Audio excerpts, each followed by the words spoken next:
மக்களே, மைக்குன்னு ஒருத்தனை ரோட்ல வச்சு போலீஸ் லாக் பண்ணிட்டாங்க. ஊரே வேடிக்கை பார்க்க அந்த ட்ரோன் கேமரா முன்னாடி கைய நீட்டி விலக மாட்டேங்கிறாரு. ஜெயிலுக்கு போனதும் முதல்ல ஒரு காலி ட்ரே வருது. என்கிட்ட இருக்கிற எல்லாத்தையும் உருட்டிட்டு இப்ப வெறும் தட்டை காட்டிட்டீங்களேடான்னு மைக்கு செம காண்டு. ஆனா வேற வழி இல்லாம எல்லாத்தையும் கொடுத்துட்டாரு. அங்க இருக்கிற ரோபோ சிஸ்டம் நீ தப்பு பண்ணியா இல்லையான்னு திரும்ப திரும்ப நைன்னு கேட்டுட்டே இருக்கு. 3 மாசத்துல ஒத்துக்கலன்னா அதுவே நீ தப்பு பண்ணிட்டேன்னு எழுதி வச்சிடுமா.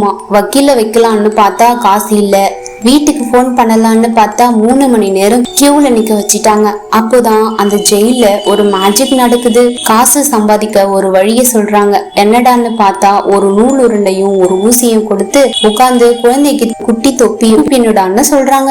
நம்ம அண்ணன் மைக் ஒரு நாள் ஃபுல்லா கஷ்டப்பட்டு ஒரு குட்டி தொப்பிய பின்னி கொடுத்தா அந்த சிஸ்டம் வெறும் 20 பைசா தான் போடுது. இதோட செகண்ட் பார்ட் வேணும்னா கமெண்ட்ல சொல்லுங்க.